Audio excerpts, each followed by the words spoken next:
Good morning, everyone. Thank you all for being here today for the Nonprofit Partnerships webinar, Fundraising in the Time of Coronavirus with Janet Levine of Janet Levine Consulting. Janet, thank you for being here today and putting this together very quickly. We'd also want to thank the Josephine S. Gumbeiner Foundation for sponsoring the webinar today.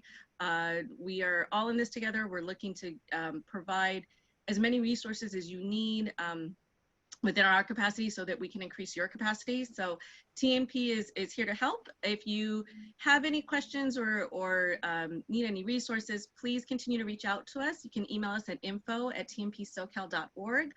You can also write up any of the questions that you have related to fundraising in the Q&A box down at the bottom of your screen.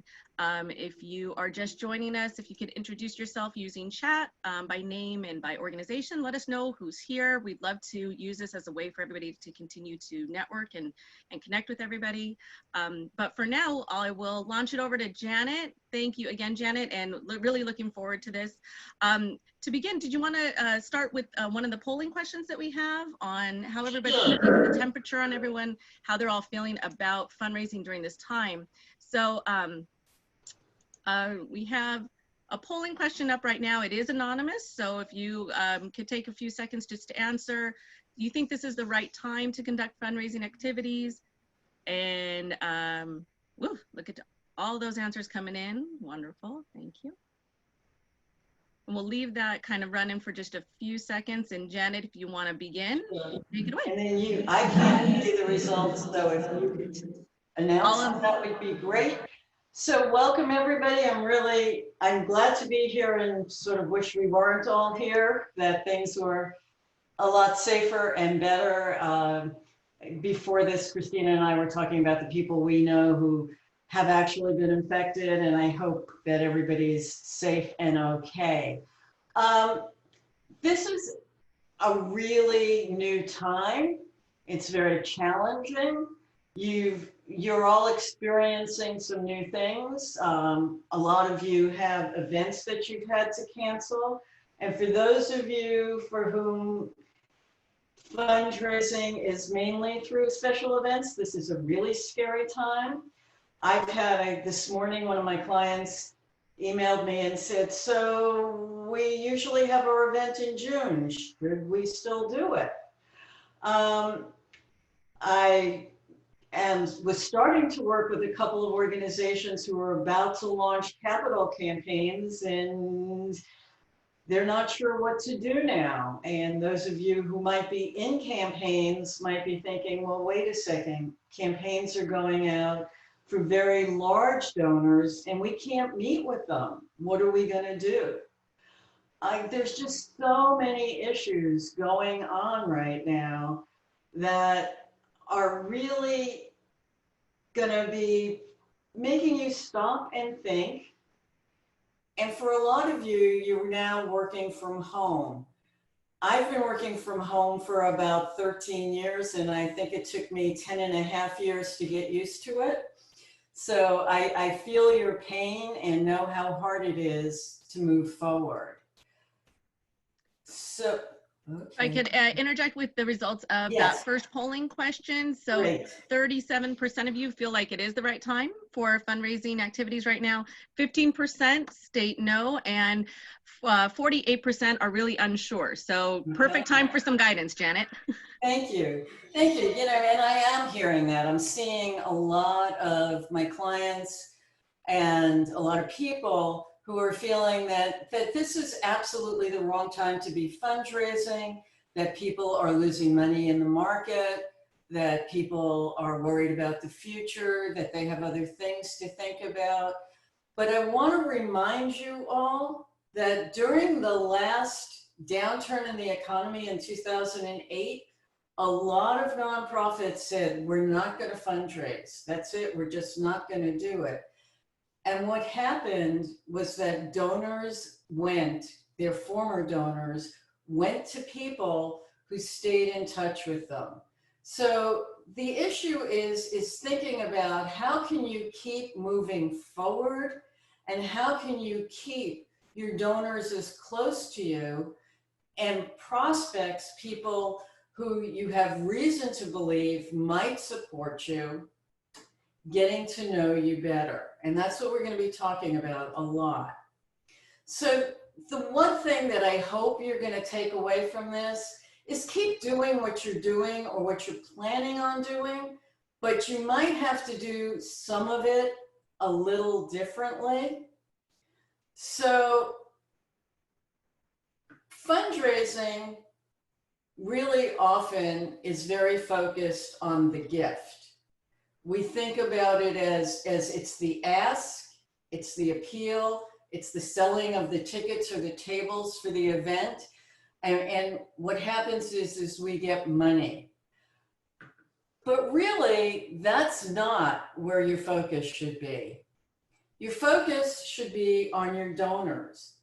And your donors are people or individuals or organizations, people or individuals, they're the same, or organizations who support you and care about what you do. When I started fundraising back in the 80s, 1980s, at USC, we never used the word fundraising. We were all development directors. Many of you are development directors. And we thought about development rather than fundraising. And I really like that because development is a way to create loyal donors who will stay with you when times are good and when times are not so good. So other words for development are growth, expansion, progress, increase. And what this means is that you're thinking about not just, hi, would you give me money, but rather all the things that take up most of the time when you're doing development. So you're thinking about how are we identifying those people who are best suited to support us? Because I don't care how fabulous your mission is, it's not going to be fabulous to everybody. So you want to be identifying people who care about what you do and think about how they can help you. Cultivation is simply all those things that you do to bring people closer, and stewardship is actually the other side of the coin of cultivation. It's the things you do to keep people close to you. And those are the things that you should be focusing on now, because those are really important. We've all seen all of the numbers of how donor attrition is huge. So you want to be able to make sure that you're doing things that keep people close. So Christina, could you put up another poll of how many of you have had to cancel a gala?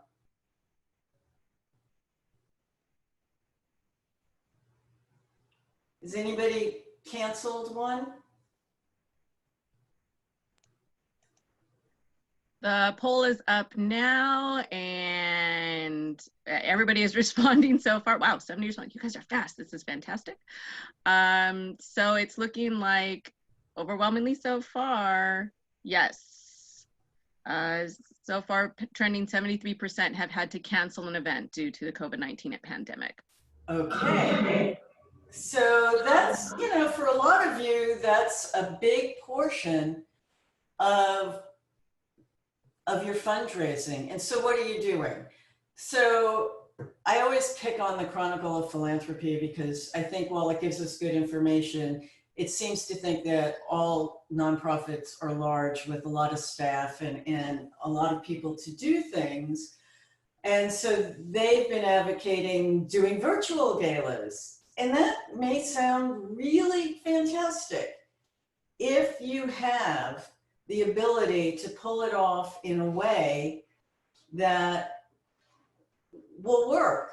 So I'm going to recommend that instead of doing something like that, think about how you can use this time to reach out to those people who were willing to sponsor you, for those people who bought tickets and tables. And yeah, sure, send out that mass communication that says, oops, we've had to cancel, and give people ways that they can support you, but then really reach out personally through your personal email or through a phone call. And phone calls are kind of back. People are answering the phone now, where a lot of us didn't answer the phone before. Talk to every sponsor and see what can you do to keep them as a non-event sponsor. So that might be, will you continue? Can we keep your money? And most people who sponsor, most organizations who sponsor, are really looking to get eyeballs. So can you tell them the demographics of who goes to your website, who looks at your social media, who looks at your newsletters, and that you will keep them as a sponsor, not for the event, but for the work that you do. Asking individuals, and I can't remember what slides I have, so I'm going to go forward. Yeah, and ask every ticket buyer, every table buyer to consider donating the cost of what they already spent or would have spent if you cancel an event coming down the pike, to make will now be a fully taxable gift, tax deductible gift. I'll learn how to speak.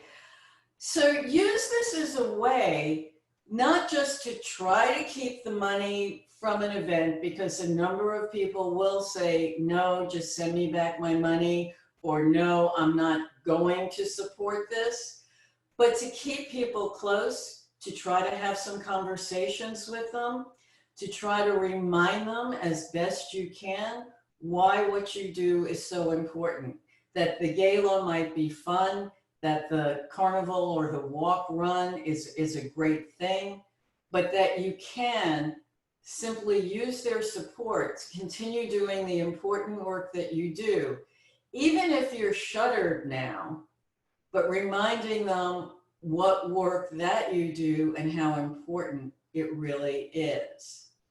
So you can write a letter, something like this, that tells them how much you usually raise at the event, and then what it allows you to do. And without these funds, how hard-pressed you're going to be to continue serving the people and the cause that you do. This is the one time that any of your asks can really refer to the hardship that you will suffer if people don't support you. That's not always the best ask, but it's not a bad thing to do at this time. So you might be willing to gamble that things will go back to normal, and you might be willing to plan, but I think if you have an event coming up through the end of 2020, you might want to think about, is this the way to be going, and to think about doing different kinds of fundraising, more personal, more one-on-one, which right now you can't do face-to-face, but you can use technology, phones, email, letters to reach out and really remind people how important what you do is.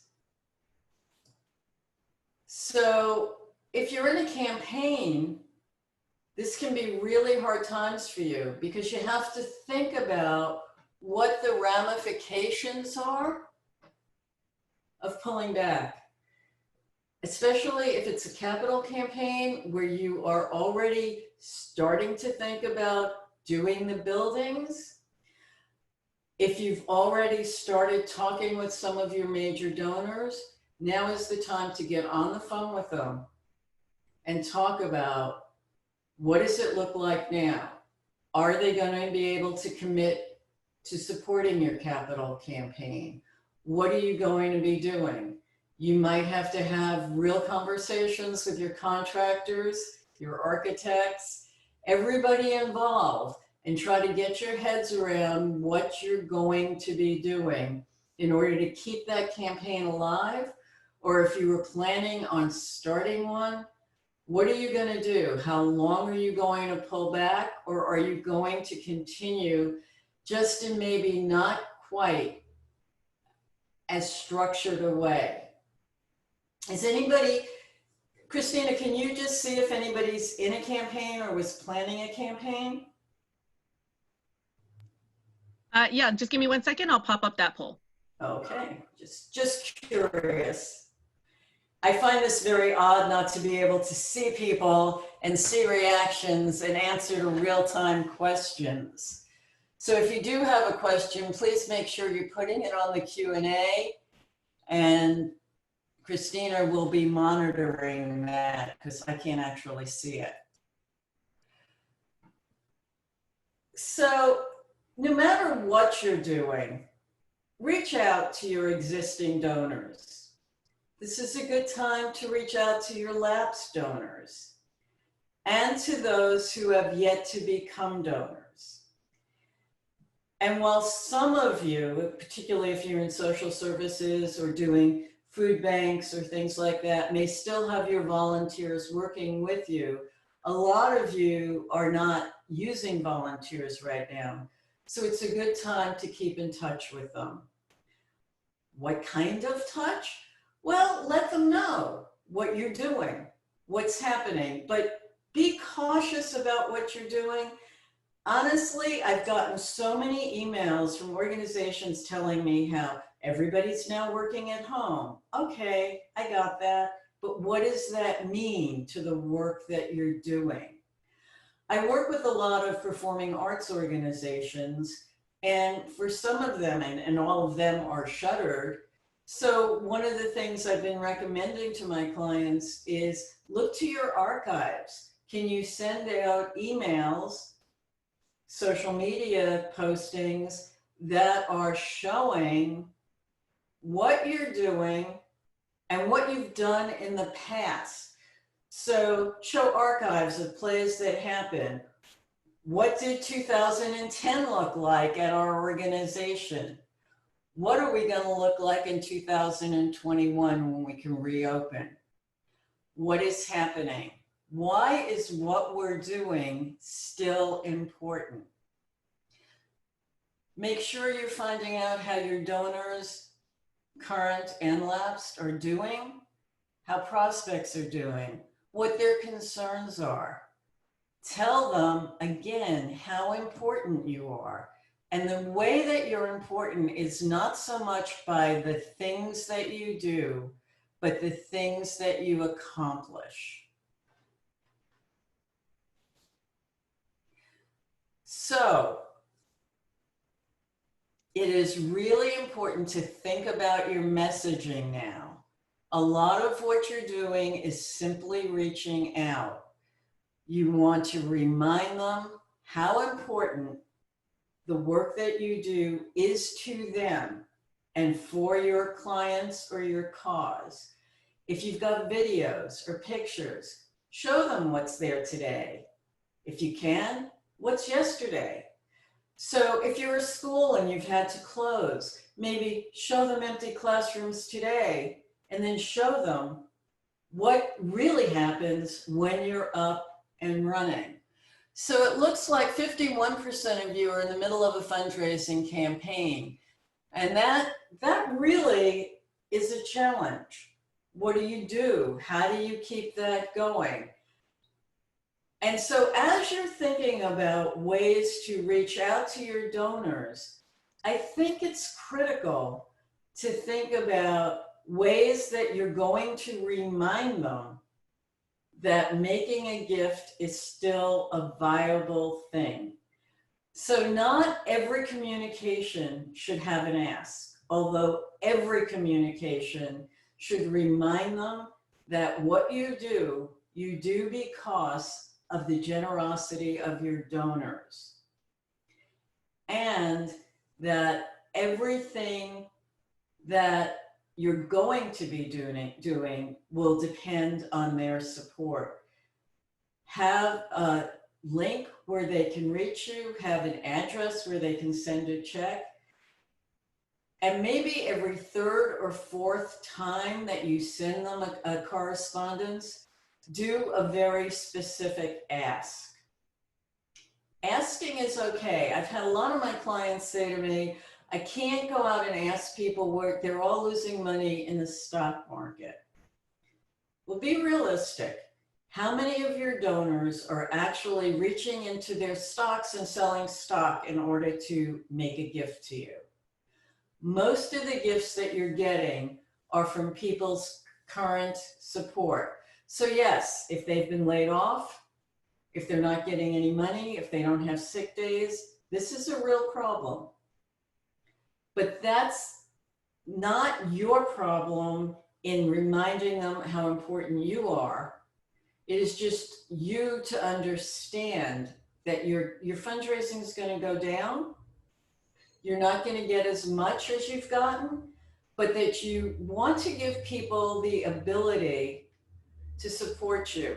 I always think about many years ago working with a community clinic that served the very, very poor and mainly served the homeless. And when they came in for their health problems, they were asked if they could and if they wanted to and were able to make a gift of something like $1 to $3. And if they couldn't, that was absolutely fine. And there was a woman in the waiting room who stood up and very proudly told me that she was always one of the donors. She never ever came to that clinic without having some money to give because this was her clinic and it was important to her. And I defy you to take away that woman's dignity. So don't think about whether you think people can give. Just give them an opportunity, and if they feel they can give, allow them to do that and allow them to support what you do while allowing them to stay close to you whether they give to you or not. So tell them what's happening, remind them how much they matter, whether they can give to you today or not. So Christina, are there any questions? Forgive me. Yeah, so we actually did have a question on what are your thoughts on sending an annual appeal letter now? They usually send it in May, so it's a little bit early, but what do you think about sending an annual appeal letter now? I think that one of the things with fundraising, if you usually send it in May, I would send that annual appeal letter in May because it's important to keep the consistency. It is amazing how many people, I know I certainly do this, I give at certain times to certain organizations. And for example, there's some organizations that I only give to in January because I've always given to them in January, and it's when I think about it. So you want to keep to your schedule as much as possible. We'll talk in a minute about the value of possibly doing an extra appeal to talk about what's happening now and why it would be so wonderful if people could also support you now. You do have to be careful, it's March. So do you want to send them something in March and then in May? But it doesn't necessarily hurt. Some people will give to you every time you ask them. Some people just like to be reminded of what's happening and will give to you at the time that they give to you. And I wish I could see if this made sense to you, but I would say stick with your schedule and then consider if you want to do anything additional. I certainly would, even if you don't want to do an additional appeal, I would really encourage you to use this time to do additional outreach, reminding people that you are still here, the work you do still matters, your clients, your cause still need you, and you need them to be partners with you. Can I I jump in real quick, Janet? I think this kind of links over to another one of the questions, which is, if you don't have clients right now, do you think that donors and supporters would be willing to help fund general operating at this time to help keep things afloat? Yes, and I think that's an important, again, I'm going to say that this is a time to be different. So whereas in the past, you might never ever ask a donor to help you keep the lights on, pay for your rent, keep things afloat, now is a good time to be telling people that while we can't serve our clients right now because of the social distancing, or we can't serve them in the ways that we've been serving them, we still need to be able to keep our doors open so that, number one, when we can reopen, we are strong and able to continue serving our clients. Two, for some of you, you might be doing some different things. I have some social service agencies that are working really hard to stay connected with their clients using technology. I was talking to one of the Boy Scout organizations, and their Boy Scout leaders are working really closely with their troops through technology. One of my clients, a school, the coach is meeting with his teams every single day at specific times online, having them work out at home, leading those things. So telling people what you are doing and why it's important, and what you will be doing that's important, and their support that will help you to continue doing these things, which is strictly your operational supports, is really critical so that you can stay whole, you can stay strong, and you can continue servicing your clients. Any other questions, Christina? There was a question asking about language to share with in connecting with their donors. I think we can follow up with some resources after that, and maybe a few templates or some ideas. Yeah, and absolutely. I think we're pretty good for now. There was a question on how to continue to network with funders specifically. So, yeah, that's something all of us probably are feeling a little drowned in email. But I think it's important to reach out to those funders who normally support you. A lot of funders are now saying, hey, we know that we gave you a grant to do X, but feel free to use it for Y. So if you need to use the money that they've given you in a different way, absolutely reach out and ask them if it's okay.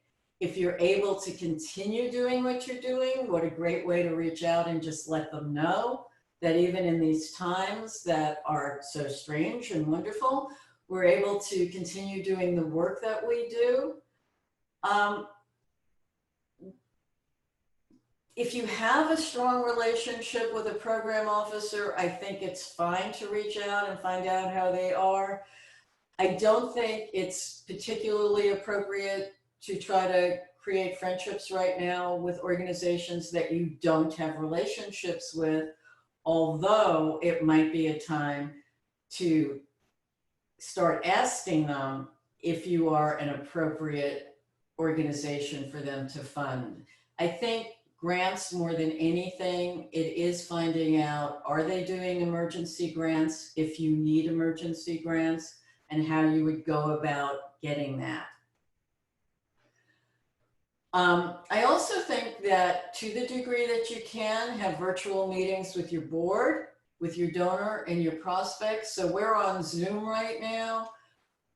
We're using a professional type of Zoom, so you pay for it.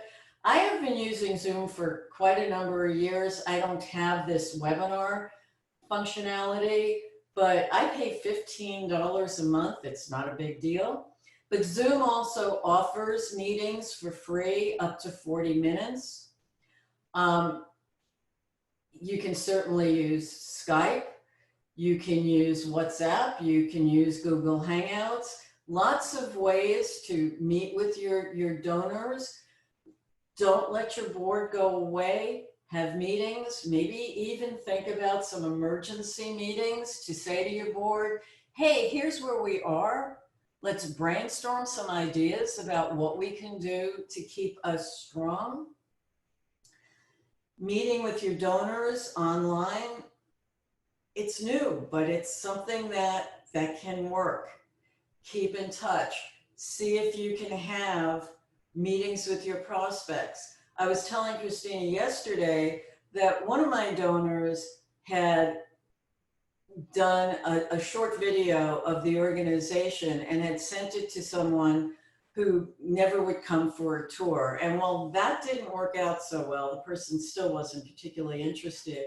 She's now using that video to go out to prospects and to say, we're shuttered now, but I wanted to show you a short video, and it's short, it's 45 seconds, that shows you what we do and how important we are to our clients. And I hope that we can have a meeting where I can tell you more about the work that we're doing. And she's getting really positive responses. Not everybody is saying, wow, yeah, let's have a meeting.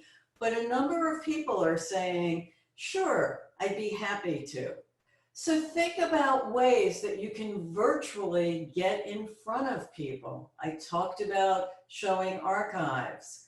Think about the things that you can do moving forward.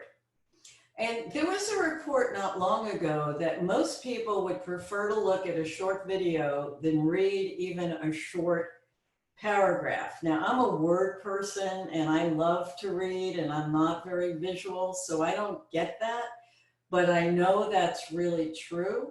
So think about ways that you can use video. Do you have clients, if it's appropriate, who can do something on their phone, send it to you, that you can use for social media, that you can use to send to donors? Again, you want to keep donors and prospects knowing that what you do is important. And if you have radio silence, they're going to think that, well, not such a big deal. Again, this is what happened in 2008. A lot of donors felt, well, nobody reached out to me, so obviously I wasn't important and the work wasn't that important. Don't fall into that trap. So think about all these things. You can write a blog, you can record a podcast, put a video online, look at some new platforms, share your stories. But before you do anything, know what matters for you to get out there, how you'll be presenting yourself, and most of all, know where your donors are hanging out. If you're trying to reach young people, don't worry so much about Facebook. They're not there. But if you want to reach older women, they're on Facebook all the time. Know where that's at.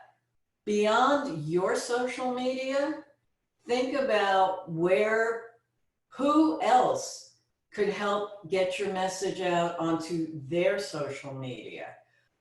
If your board is doing any social media, will they post things? If your staff is on social media and your staff, this is such a great opportunity to get program people, administrative staff, to really start, if they haven't already, helping you with fundraising, thinking about fundraising again as that entire cycle of cultivating, stewarding, prospecting, getting the word out about the work that you do and the importance of what you're doing, talking about the impact of everything you're doing. This is a time to really get robust about this. Again, I can't talk too much about videos. They work. They work for thank yous. They work for having a virtual scrapbook, comparing what's not happening today or what's happening, what's going on, what with their support will happen, using real things to show it. You can embed it in an email, you can put it on social media, you can just be really creative. So much of what we've been talking about is more cultivation, and I talked a little bit ago about a special fundraising appeal. Now would be a good time to go out and to say to people, if you can, times are tough. Anything that you can give us will allow us to stay strong, will allow us to continue providing whatever services we can provide, continue to keep our staff on the payroll. Again, this is the one time you can say that. So think about a special fundraising appeal. But again, if you have a fundraising appeal coming up soon, I would keep to your schedule because that's when people are looking at it. But I would use this time to sort of get people donation ready, talking about what you're doing, thinking about ways to move them forward. Anything that we should be referring to right now, Christina? Yeah, we actually had a couple of questions or comments from organizations who have taken some measures to mitigate what's happening, including decrease of some salaries and some furlough of employees. There's a question of how much should they share with their supporters of these measures that they've taken, and what the language can sound like on that matter. So I think you have to be very careful with that. I think it's good to say we are taking measures. Our staff we've had to lower some staff. We've had to put some staff out on furlough. I wouldn't get too specific, but think about what it is you're going to go out and ask them for, or what the message is that you want. You don't want to go out and say, we really hope that you will help to support us so that we can keep our staff, so that we can continue doing things for our clients. If your next breath, you're going to say, but we put everybody on furlough, so it doesn't really matter. I think you want to more talk about what you could do if you had the money to be able to continue working pretty as normally as possible, as much as you can. If you could keep your staff doing the work that they do, this would be important. I think you always want to be transparent, but you don't want to tell too much. So I don't suggest pleading poverty, but yes, talk about the financial impact to your mission. That's what's really important. Ask for a one-time emergency gift, or ask them if they could start doing a monthly gift. Now might not be the time that you feel that you could say, sure, here's, I'm so bad at math, here's $260, but I could give you $25 a month.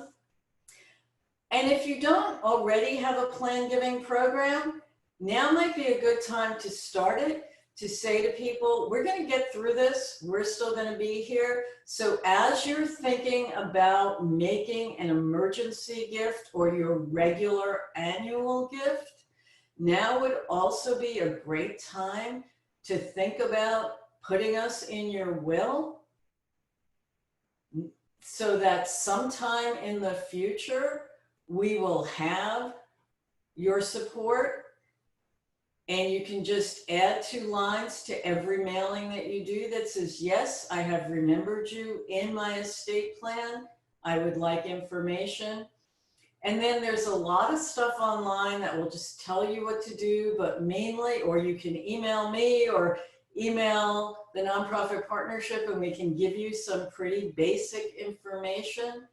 But you want to be saying to people, it's a message that says, we're going to be here for the long run, for the long time.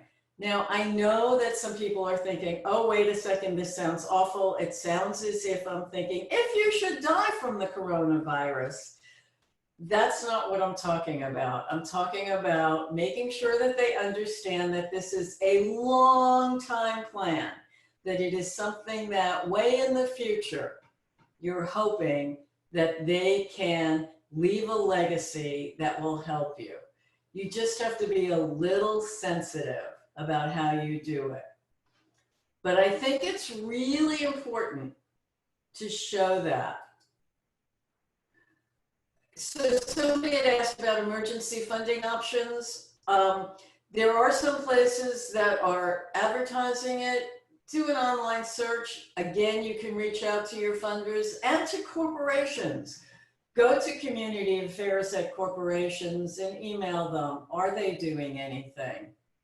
Don't go to the airlines right now, of course, but you can go to lots of places and find out, are they willing to help?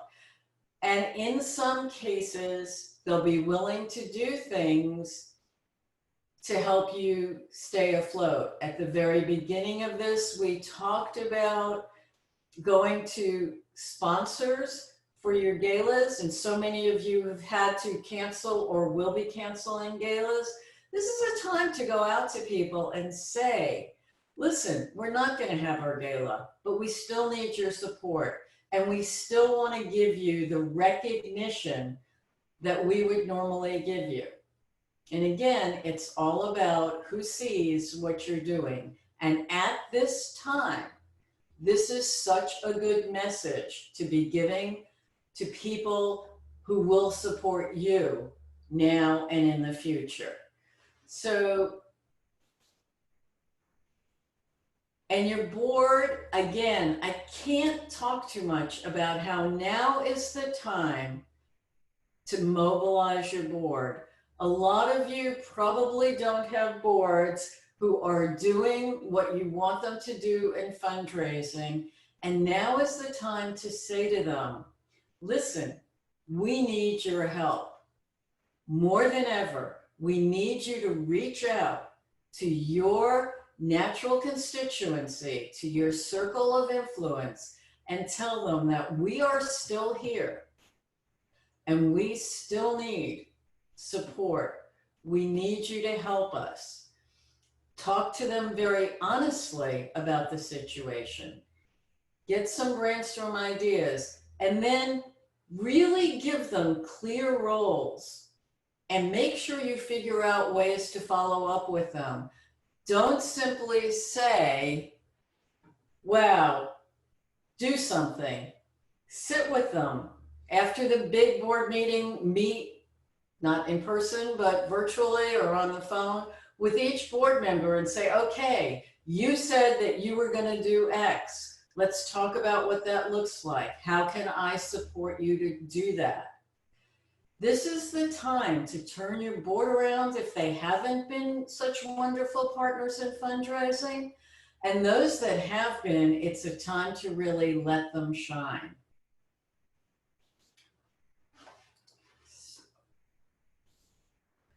So what you need to do, though, is to build an action plan. So Christina, ask them, how many of you actually have a written fundraising plan? And to me, a plan very clearly says what you're doing, when you're doing it. And for a fundraising plan, it also should include how much you're trying to raise or you think you're going to raise from that and what you think it's going to cost. How many of you have something written for your fundraising? Because the action plan has to mesh with that fundraising plan, assuming that you have one. And if you don't have one, this is a great time to get one in place. So as you're answering that question, a short-term plan of just the things that you're going to be doing should probably cover around 3 months, 12 weeks, and start by identifying what it is you're going to be doing and then figuring out when you're going to do it. Sometimes as you start doing this is a plan. This is what we think we want to do. This is what makes sense to us. It's not yet written in stone, because you might find as you're thinking of ideas and things that you have too many ideas and you can't actually do all of them. Or as we talked earlier, that some of your ideas are just not viable. So I'm really excited that 55% of you actually do have a written fundraising plan. That's fantastic. But 45% of you really need to start doing that, because without a written plan, then you are always improvising. And while improv can be a good thing, it's not always a good thing, because you miss opportunities. At the end of every calendar year, I get several calls from organizations who say, oh, oops, we forgot to do anything about end of the year giving. Can you help? Well, yeah, we can get something out, but getting it out the week of Christmas probably is not so useful. So make a plan. What are you going to do over these next 12 weeks? And then take each of, I'm going to go back for a second, take each of what you are doing, the activity, and put down what steps you need in order to do it and when that will occur. Some of the things, as you think about what you really need to be doing, you may decide that's too much and we can't do it. But for many things, you'll start to see ways that you can continue keeping your donors close, getting them connected. Make sure that you then take a look at either your development plan or think about what it is you're going to be doing in those next 3 months, and think about how these work together so that you're not stepping on your toes, so that you're not missing opportunities, and so that you are reaching out to all of your supporters, telling them how important they are. Janet, could I interject for just one second? Please. Everybody will get the slideshow and the video sent to them afterwards, and it'll be posted up. But we did have a request, if you can move it back a few slides to the emergency grant funding links. Yep. I think a couple of people are really looking to write those down or take a quick screenshot of that, and then we can continue on. That's great. And these are just some of these are only giving funds to people who are doing coronavirus things, but the grants-based resources talks about emergency funding, not necessarily just for now, but forever. And I'm sure there's more and more coming up. Those of you in Long Beach, certainly check out what the Long Beach Community Foundation is doing, because they're always really helpful. Those of you not in Long Beach might look to your local community foundations and find out if they're doing anything or if they have ways to connect you. This is also a good time to go to your donors and your board and find out if the companies they work with or for are doing anything to help nonprofits. There are there are organizations, there are for-profits out there who care about our sector passionately and are doing things. Can I inject with one more question that has come up? What do you think about sending an update about the stimulus bill expanded charitable deductions to donors? If you think that'll help you, do it. You know, some of these things, like, I found it a little curious when the tax bill, the new tax bill came out, and a lot more people were no longer taking tax deductions, so that their gifts were in effect not tax deductible. And yet, if you looked, less than 40% of people ever itemized on their tax returns. So a lot of your donors were giving to you without taking tax deductions anyway. I think where it really matters is to those people who have much larger capacity and who do care a lot about tax deductions, or who use the tax deductions. I know when my husband and I talk about major gifts, we do think about not so much the dollar amount, but what it's going to cost us. So can we make a larger gift because we're going to be getting a tax deduction than just an actual number? If you feel that it is really important that tax deductions for nonprofits be reinstated or be made bigger, then I think it would be a really good thing.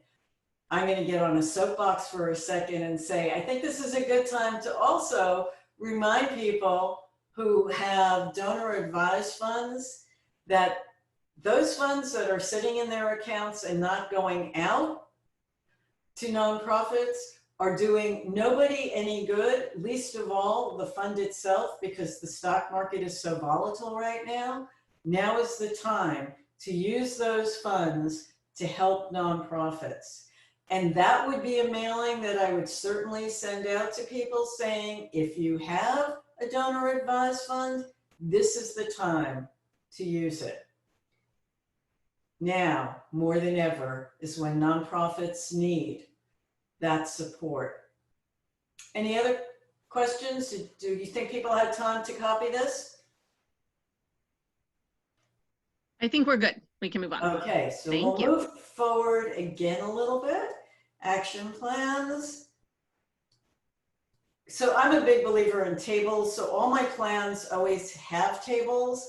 So my development plan, template, which I'm happy to send to anybody, just ask for it, starts with a table and then goes to activity charts, also has budgets to fill out, and it's just an easy way to look. There's not a lot of narrative, because I think what's important is having action steps. So we already talked that existing activities really do need to be included in your plan, because you need to think about the time that you have. For some people, it may feel like being at home gives you enormous amount of time, especially those of you who had long commutes that you're no longer having. But be realistic about how much time you have to do things. So finally, you need to be flexible. Your best laid plans will go awry. So think about, if we think we're going to do A, what else can we do? What are things that we can do for plan B? How do we get there? Who else can I engage in doing this? This is the time to pull people closer. So as you're going out to your donors and reminding them that they matter, you matter, ask them, who else might care about the work that we're doing? Now is such a good time to introduce people to the work that we do, to the reasons that we're important. And so we had talked about 30 minutes of Q&A. We can Any questions, thoughts that you'd like to share? I'm always so used to doing a lot of exercises and having people shout out questions. We had a question about how important is partnerships between organizations at this time of fundraising? Are we looking at collaborations? What can you say to that? Great question. I think that now is the time, particularly if you're small, if you don't have a lot of reserves, to really be looking at other organizations and thinking how you can work better together. I think what's going to happen at the end of this time, if this social isolation goes on, I think we're going to start seeing needed mergers, needed strategic partnerships. I think that nonprofits have not been as good as they should be in having partnerships that will make a huge difference in what you do. You can be stronger together than you can be apart. I like to think of our sector as not looking so much as being in competition, as being sort of complementary to each other, that even when we're doing some things that are similar, we're doing things in different ways and we can work together. I would reach out to organizations that are like you or may look to the same audiences as you look to see how you could work together to keep stronger and to do more. The nonprofit partnership can really help you in that because they know who all of you are and can really work with you on figuring those things out.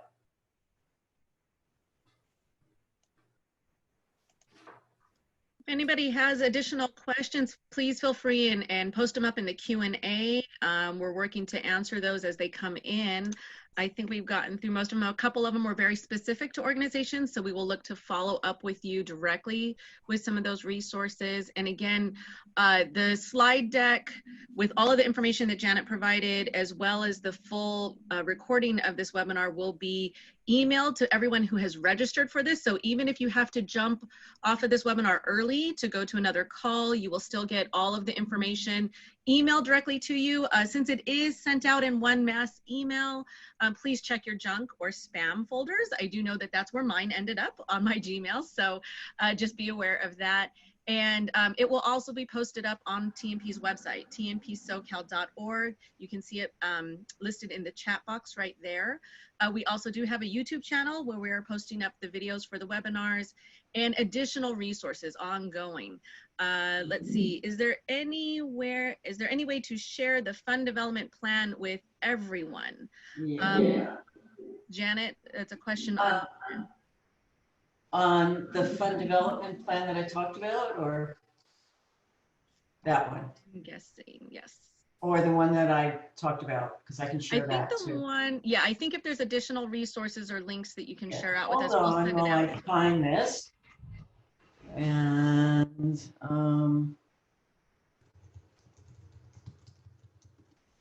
I'm happy to, so this is part of it. Wait, let me see if I can find the better one. She is searching. And while we're waiting, I do want to say thank you again to the Josephine S. Gumbinder Foundation for sponsoring this webinar and giving us the capability for making it free for everybody. This is something that we hope to continue to do throughout this pandemic.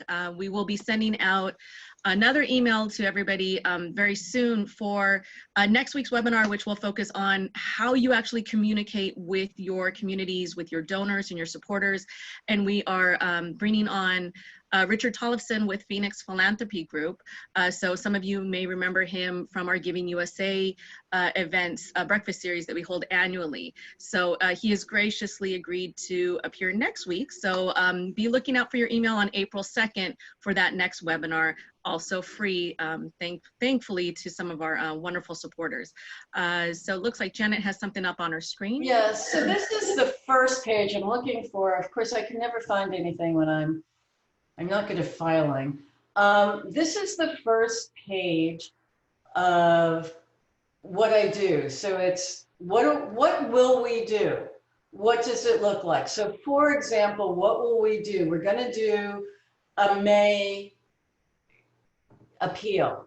What does it look like? It's going to be multi-platform. It's going to include social media as well as snail mail and whatever, but it might just say multi-platform. To raise how much money? Who is your, so how much you think that this thing will raise goes there. And that's really important. Who will it target? Who are the audiences? Are you sending it to everybody? Are you sending it to everybody except those people that you're currently talking to about a major gift? Are you only sending it to people who gave to you last year? As you're thinking about who are we targeting, think about segmenting. Are you going to segment? Send a slightly different letter. When are you going to do it? Now, who is responsible? That works if you've got a larger staff. For some of you, you are responsible for all of it. You don't need that column. What will it cost? Instead of who is responsible, you may want to think about how will we steward?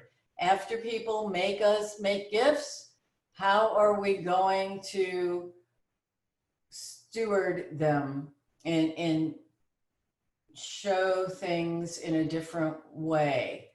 And then there's a follow-up plan, which of course I can't find right now, that talks about each of these plans has a budget for those that need a budget, and then has the steps that you take. And I know I have one somewhere. It's just,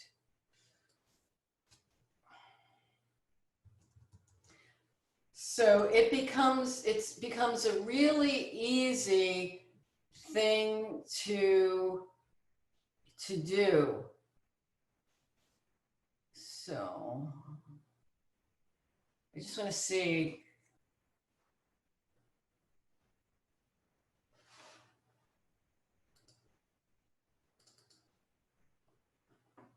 Okay, so I'm going to show you this one. Now I'm going to stop sharing, and then I'm going to share just to show you the other pieces of it, because it really is a good way to help. So this is the fundraising technique worksheet. You would put up end of the year appeal. You would put up social media planning, whatever. Think about what you're trying to accomplish with that strategy. Are you acquiring new donors? Do you just care about generating new publicity? How much do you expect to make, and what you think it's going to cost? And then if there's something, do the direct costs for this fundraising event. It would be nice if you could also consider salaries, but we know that people don't usually do that.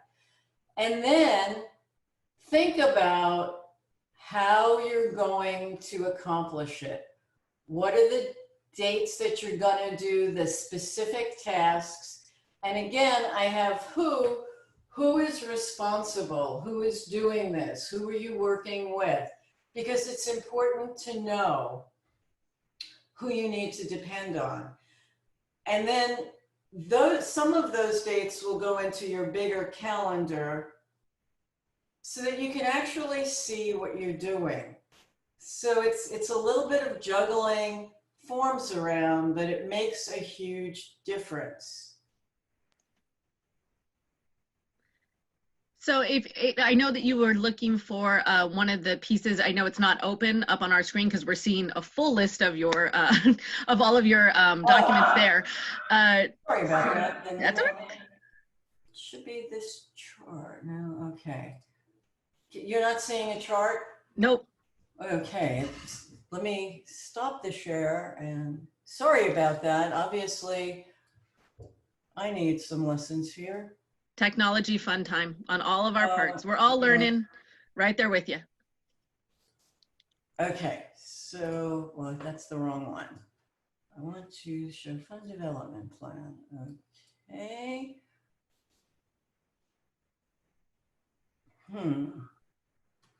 That's bizarre. Well, I can't show it to you because it's not, oh, wait, maybe, I don't think it's showing you what I need. Can you see this now? The how much do we expect to make? There we go. Okay, Yeah, now it's okay, scrolling down. sorry. There you go. Clearly I am technology challenged. So here's the technique worksheet that you're looking at for each technique that needs this. Not everything's going to need this. You're doing social media. You don't need to budget anything unless you want to think about the cost, unless you have direct costs or salary costs. But do think about income if it's a strictly fundraising as opposed to a development thing. And then look, just put up how you're going to accomplish it. When are you going to do each individual task? Those of you who write grants, often in a grant, you have the part of the grant that's the methods and the activities, where you're telling the funder, this is what we're going to do. You should be having a chart, something like this, even if you don't put it in the grant, so that when you get the grant, you're not now scrambling to think, oh, what are we doing? This helps you to see what you're doing, when you're doing it, and if it's necessary, who is doing it. Doesn't always have to be who, it may be special notes. So if you're doing an appeal that's going out in May, when are you writing the letter? When are you getting the language out? When are you sending it to the mail house? Those would all be down here. How are you segmenting your lists? Hopefully you don't have one letter, but you have letters that are going to different audiences that are mostly the same, but start a little different, have a couple of other languages, may have a closing paragraph that's different.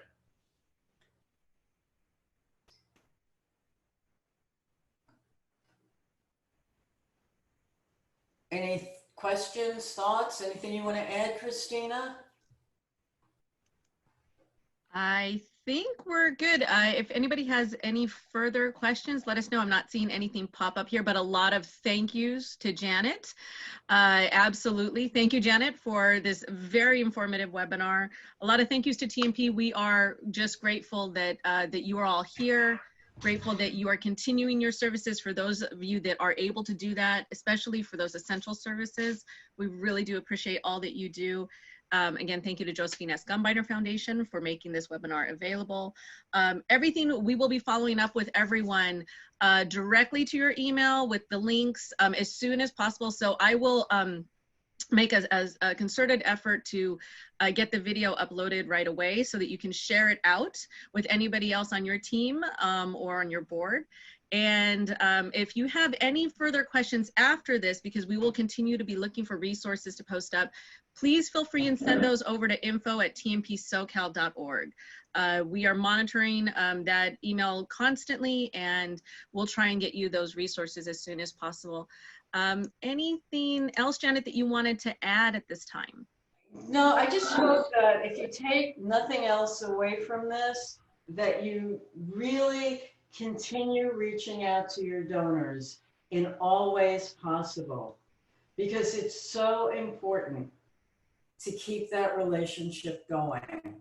long distance doesn't work if you don't have a way to connect.